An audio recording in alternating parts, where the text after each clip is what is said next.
Hi, I'm Jane Muller from GrowCom, Queensland's Fruit and Vegetable Growers Industry Association.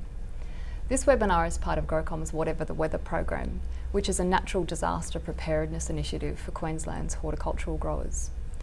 Our program's been funded by the Australian Government through the Industry Department and through their business program.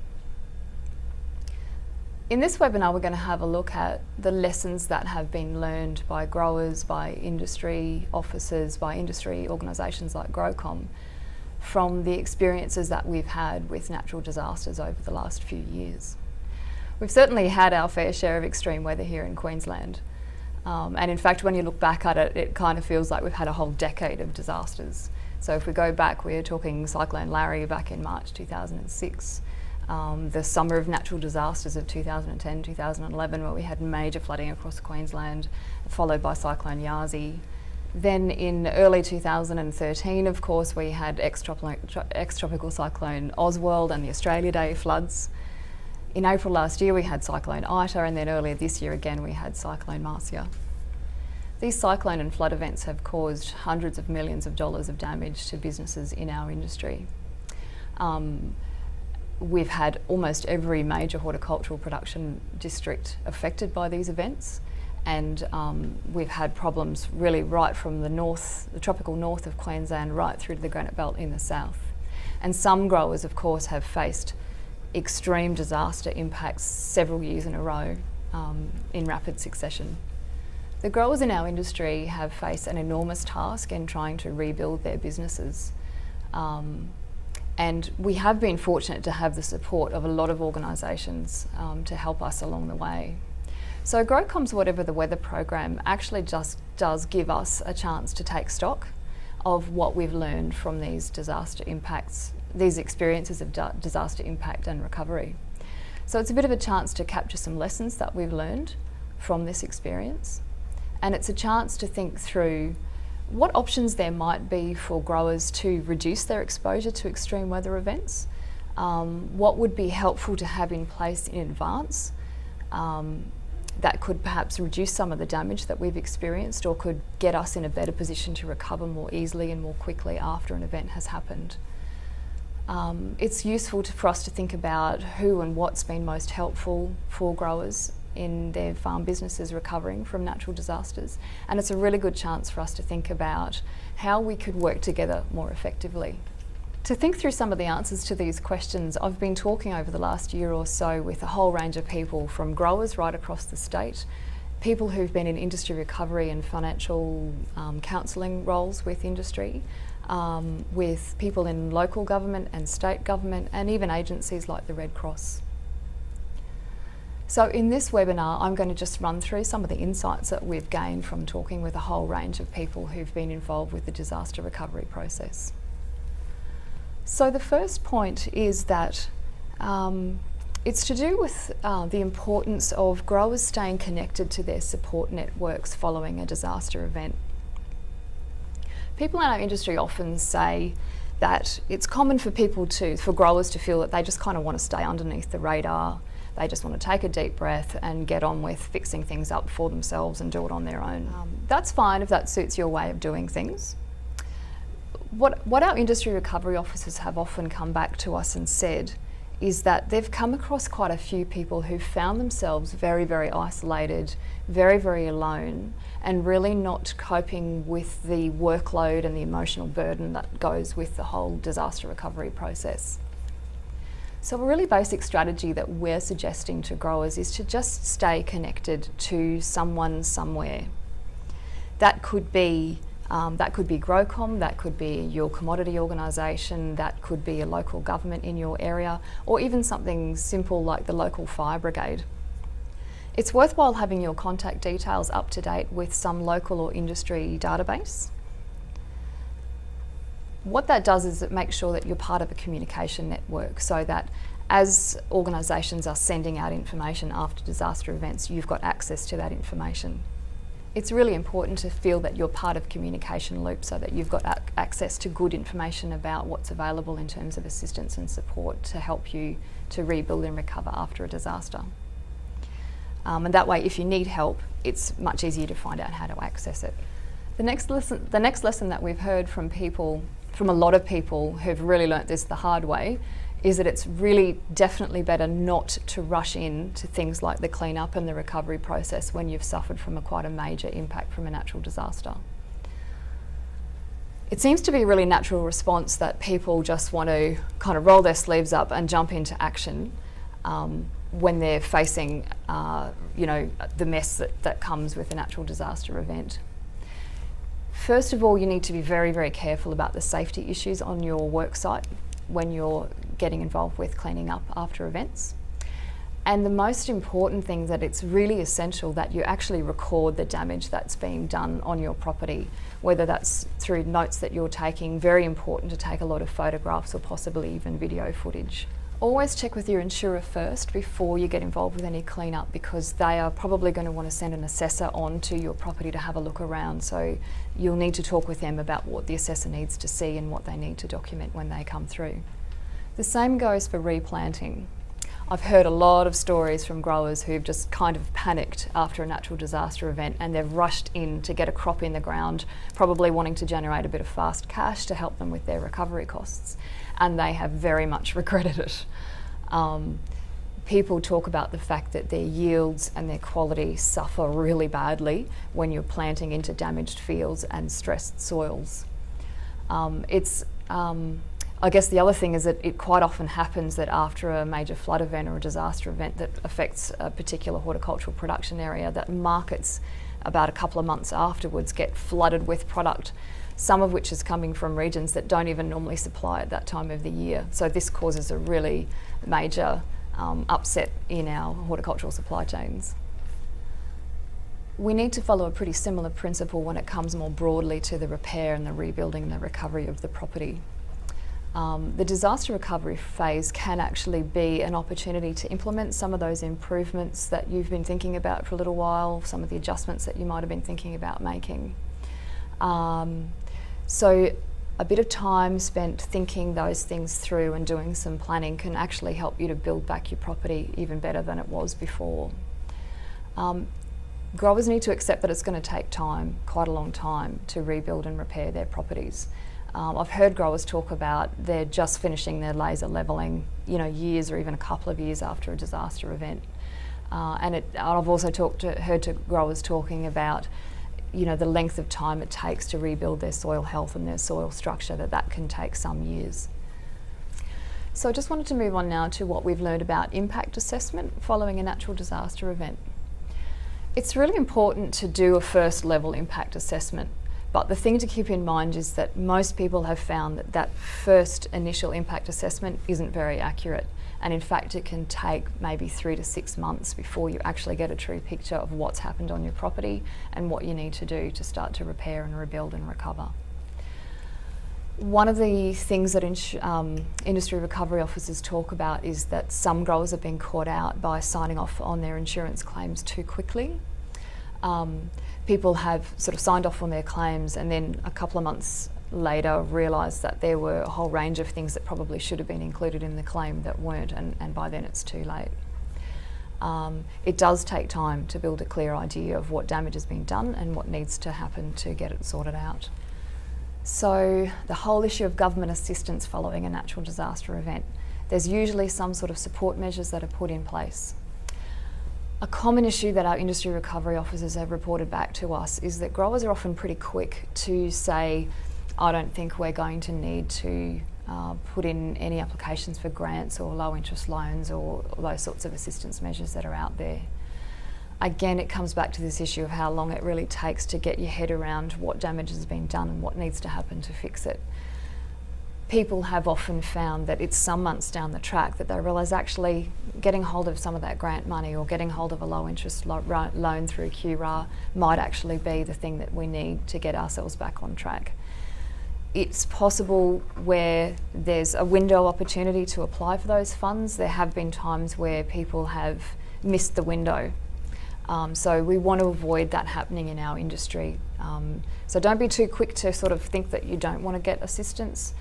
Don't rule that out too quickly. It might be that it is what you need to do, and you don't want to miss out on that chance to apply for some funds. We've certainly found that that's an insight that's worth taking on board. It's really common for people who've been badly affected by a natural disaster event to find that they just simply can't get their thoughts together, that their brain just doesn't seem to be working the way it normally should. People really seem to struggle with paperwork and making sense of forms and figuring out what they need to fill in and what they need to do. This is where the industry recovery officers are so important. That's their role, that's their job. The idea is that they can come out, they can sit down with people over a cup of tea and just help people sort things through step by step and work out what they need to do. The industry recovery officers are very important to help you work through funding application or grant assistance application forms. They just help you move your way through the paperwork. They really help you think through the information that you need to include in your application to provide a really good case for assistance. So it's our industry recovery officers that have been really, really helpful to growers in making applications to QRAR and those sorts of organisations after a disaster event. A lot of growers have found that it's farm financial counsellors also that can be very, very valuable to them after a disaster event when people realise that their finances are in quite a mess and they need some assistance to work things through and work out what their options are and to come up with some good strategies for dealing with their problems. The rural financial counsellors are often there months and months after events to just help people keep on working those issues through. A couple of growers have been caught out where they've gone to get some refunds from government assistance programs when they've had recovery or repair work done on their properties. You have to have an official tax invoice to allow you to access those refunds. So always keep your receipts and make sure that you get work done properly and that you get proper tax invoices for the work that's been done. The other thing we'd like to remind growers is that the Australian government funds the business enterprise centres that are located in a lot of regional centres, and these guys have got business advisors attached to them. Those business advisors offer a lot of free assistance and free advice, and that's often been invaluable to growers after natural disaster events as well, to really help them rethink their business and come up with some strategies going forward. At some of our Whatever the Weather workshops that we ran in Queensland last year, we actually had some of these Business Enterprise Centre advisors come along and run some sessions, and we just found their advice very practical, they were very knowledgeable, and they had some really valuable input to make. One of the major lessons that we've learned from our recent disaster experiences here in Queensland is that oftentimes the financial management systems that growers have in place for their farm business are simply not good enough for the normal operating environment that they're in, and they're certainly causing problems for growers when they're faced with a natural disaster event. So there's a few points that I just wanted to run through here. Financial advisors have made the point to me that if as an industry we accept that Queensland has a highly variable climate, we do have extreme weather events that happen quite regularly, we actually need to factor in that chance for losses in our business fairly regularly, and those things actually do need to be factored into our business plans and our financial management plans. If there is concern that these sorts of extreme weather events are going to be happening more frequently, and so I guess the implication is that when we're thinking through factoring in losses into our financial plans, we need to factor them in perhaps more regularly. Our industry recovery officers and our farm financial counsellors have talked about the fact that people need better financial systems that allow you to monitor and manage your cash flow and really keep track of what's going on in your business, and these things become really essential when you're in that disaster recovery phase and trying to rebuild the business. It's really, really important. I know it's very difficult for a lot of businesses, but it's really important that we keep our debt levels to a sustainable level. A really clear issue for a lot of horticultural businesses is that they simply don't have financial reserves to help them deal with a extreme weather event or a natural disaster when it happens. It's very difficult in the horticultural business environment to build up financial reserves, but it's something that we need to have a sharper focus on and try to find some creative ways to help us solve that problem. Moving on to issues around transport and transport contingency planning. Considering the amount of disruption we've had to our road system from the number of natural disaster events that we've had in Queensland over recent years, the transport system's actually demonstrated remarkable flexibility in getting produce to markets during and immediately after flood events and cyclones and all that sort of stuff. But certainly transport system disruptions have caused major headaches and contributed to the losses for a lot of growers and farm businesses. So what that highlights is that we do need a sharper focus on things like transport contingency planning. It is worthwhile thinking through the sorts of things that can go wrong, think through alternate transport routes, alternate transport modes, and really have some conversations with people in local government, people who are in your freight companies that you deal with, and whoever else you feel is relevant to start to sort of think through those sorts of transport contingency plans in advance. And it certainly seems from past experience that we need a lot more of a collaborative approach between the different players involved with transport to really nail this issue.